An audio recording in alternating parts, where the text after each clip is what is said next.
Tudo bem, pessoal? Bem-vindos a mais uma prévia do Oscar 2024 aqui do canal. Atualização de janeiro é a última prévia nesse modelo, porque já no final do mês nós teremos as indicações. Então eu vou fazer o vídeo das minhas apostas para as indicações, mas para esse começo de ano eu quero falar sobre o cenário do Oscar de melhor filme e falar sobre casos específicos da temporada, porque a grande pergunta é: existe possibilidade para surpresa? Existe algum filme que ele consegue estimular essa noção de surpresa de dezembro por conta do lançamento limitado no final do ano ou da expansão?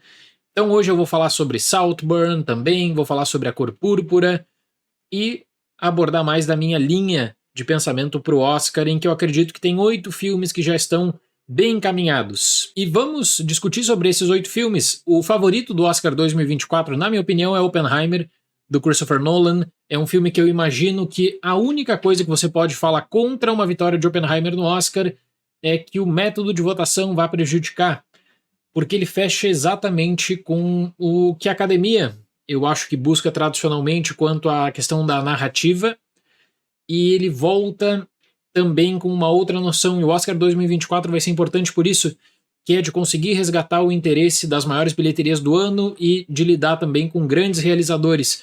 Nesse caso, você tem Scorsese na disputa, você vai ter o Nolan na disputa. O grande fenômeno de 2023 de bilheteria, Barbie, vai ser indicado para melhor filme. Oppenheimer do Nolan, penso que é o favorito. Colocaria Assassinos da Lua das Flores também como uma opção junto de Pobres Criaturas, do Yorgos Lanthimos.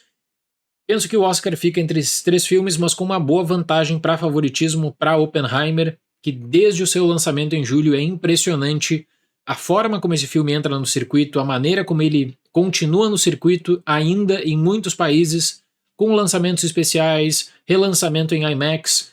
E se você parar para analisar quanto à questão da narrativa, existe toda uma discussão sobre a própria história dos Estados Unidos no pós-Segunda Guerra Mundial, especialmente com uma questão controversa sobre o legado e perfil do J. Robert Oppenheimer, não só vinculando ao projeto Manhattan na Segunda Guerra, mas no pós-Segunda Guerra, sobre tudo o que estava sendo feito e também a pressão que existia, especialmente no Congresso dos Estados Unidos, num período já muito diferente em que o Oppenheimer ele passa a ser perseguido. Então é uma cinebiografia do Nolan que busca colocar esses temas para discussão, não só ficando no projeto Manhattan. Assassinos da Lua das Flores tem todo um resgate super importante que eu comento sempre, e o cinema ele potencializa essa história que é base do David Grannon, um excelente livro. Pobres Criaturas, do Lanthimos, uma das principais sátiras da temporada, impressionante, até levando em conta a adaptação da obra do Aldous Gray. Barbie vai ser indicado, é o fenômeno de bilheteria de 2023. A academia vai conseguir ter no seu hall de indicações grandes filmes de bilheteria e repercussão da temporada, mais uma vez gerando torcida.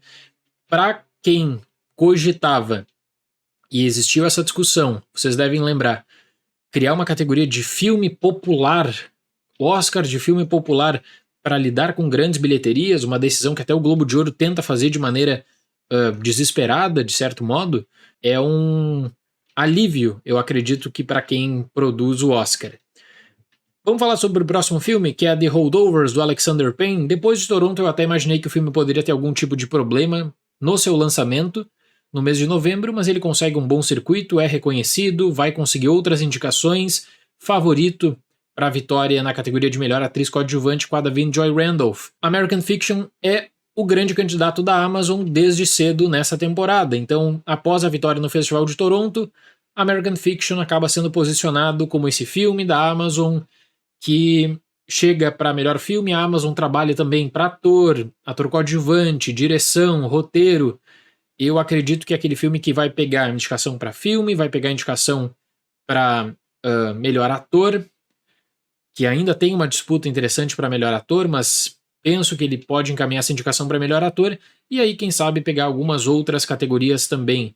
Uma campanha bem importante da temporada foi Vidas Passadas. Vidas Passadas ele estreia na metade do ano passado, ele tem uma força num cenário de greve, porque ele consegue uma liberação para greve e o elenco está promovendo o filme numa campanha de lembrança. Então considero bem importante a campanha feita para Vidas Passadas. Maestro, vocês devem ter notado que depois do lançamento da Netflix causa uma controvérsia enorme, nas redes sociais, grupos de discussão, por conta da forma como o Bradley Cooper, e eu tô falando isso há muito tempo, mas ele tá obcecado pelo Oscar. Então até nas falas, no circuito de entrevistas, vem o questionamento, será que Maestro não vai ser indicado pro Oscar?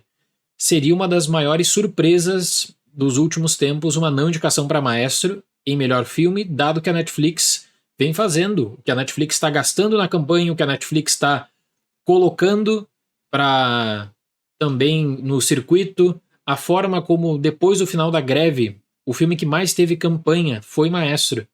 Várias sessões, Bradley Cooper muito ativo no circuito de Nova York e Los Angeles, indo para Londres também mostrar o filme.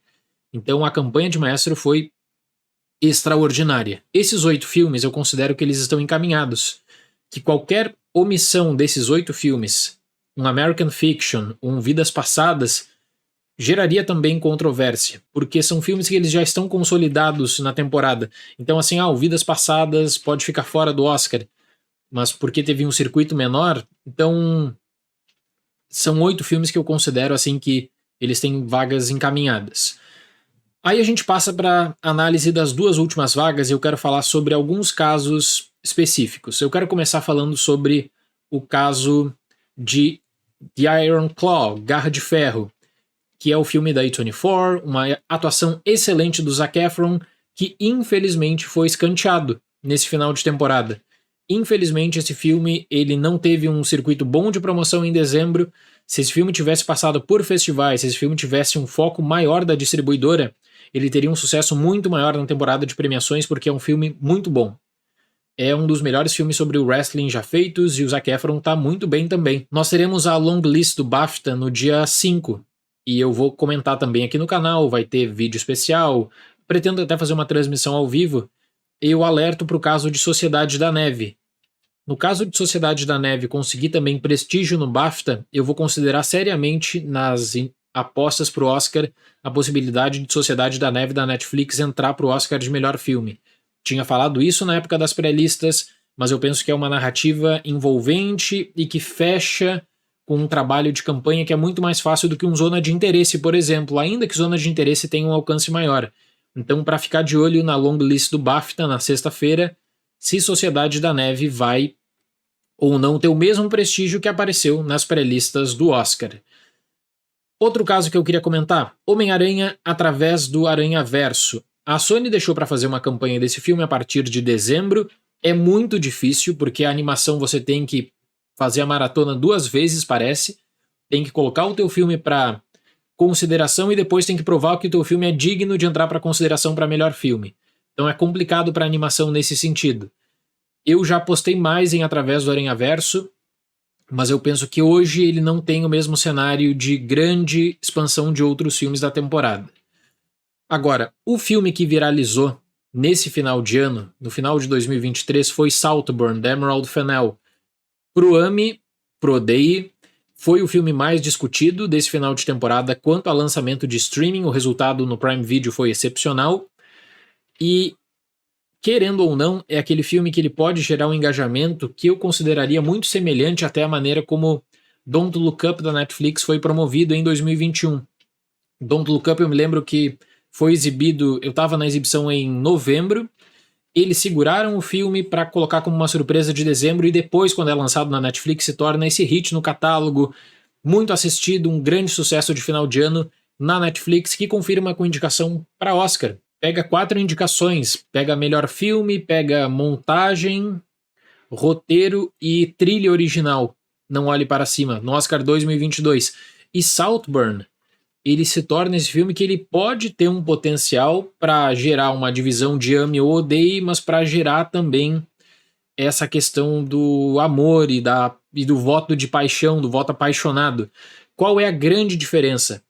É que, diferentemente daquele contexto de Não Olhe Para Cima, que tinha uma Netflix investindo no filme como grande possibilidade de indicação, a Amazon não fez isso com Saltburn na temporada. A Amazon tinha American Fiction como prioridade, coloca Air como prioridade e depois coloca Saltburn ali para as categorias técnicas, mas nunca esquecendo de que é um filme que poderia também aparecer né, nas premiações da crítica, e então eles meio que esperam o circuito da crítica pega indicação para o Critics' Choice de melhor filme, tem indicações para atuação no Globo de Ouro. Eu sempre lembro que são prêmios que não estão vinculados ao Oscar, mas em uma abordagem televisiva, são prêmios que são usados para divulgação e campanha também. Então, o caso de Saltburn é um caso bem peculiar. Agora você está falando, Dali, tem 8 filmes aqui na tua lista. Quais são os 2 últimos que você vai colocar? Eu vou colocar Zona de Interesse, e tá muito difícil fazer essa seleção dos 2 últimos. Eu ainda acredito que Zona de Interesse é o filme que ele vai ter a maior repercussão e que, apesar de não ter uma campanha perto dos outros filmes citados aqui, é aquele filme muito forte, prestigiado na pré-lista do Oscar, acredito que vai ser prestigiado também no BAFTA, muito prestigiado no BAFTA. Vou ficar no aguardo da long list para confirmar isso ou não na sexta-feira. Anatomia de uma Queda é aquele filme que ele gera um ponto de interrogação muito grande para análise de repercussão e campanha, e o argumento que eu uso é recorrente nas prévias, se você acompanha, é de que ele não pegou a indicação do seu país para filme internacional, então é uma campanha isolada, né, para se provar, para que pode conseguir indicação para direção, filme, roteiro, atriz, Sandra Hüller. Então Anatomia de uma Queda é um filme que eu estou muito curioso para ver a repercussão, especialmente para a categoria de melhor filme, se ele pode aparecer ou não. A Cor Púrpura. A Cor Púrpura foi um sucesso enorme. Eu coloco A Cor Púrpura como uma possibilidade concreta de surpresa de dezembro, de um filme que a Warner começa a exibir no final de outubro, começo de novembro, faz várias exibições fechadas, coloca uma data de embargo muito grande, não coloca o filme nos festivais, e o filme estava apto para festivais, tá? Ele poderia ter aparecido pelo menos em festivais de outubro, mas a Warner pula totalmente o circuito de festivais e coloca para dezembro, para chegar como essa surpresa de dezembro. Nos Estados Unidos consegue resultados espetaculares de bilheteria.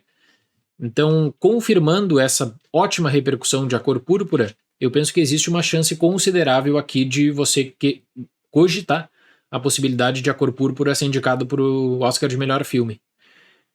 Air, da Amazon, talvez a Amazon encare como uma grande decepção na temporada, porque era aquele filme no primeiro semestre de grande repercussão, que eu acho que a Amazon pensou que trabalharia de uma maneira fácil para a campanha de lembrança, tenta fazer isso e não tem o mesmo impacto. E o filme que em dezembro eu fiquei muito impressionado com a quantidade de discussões em torno do filme foi May December.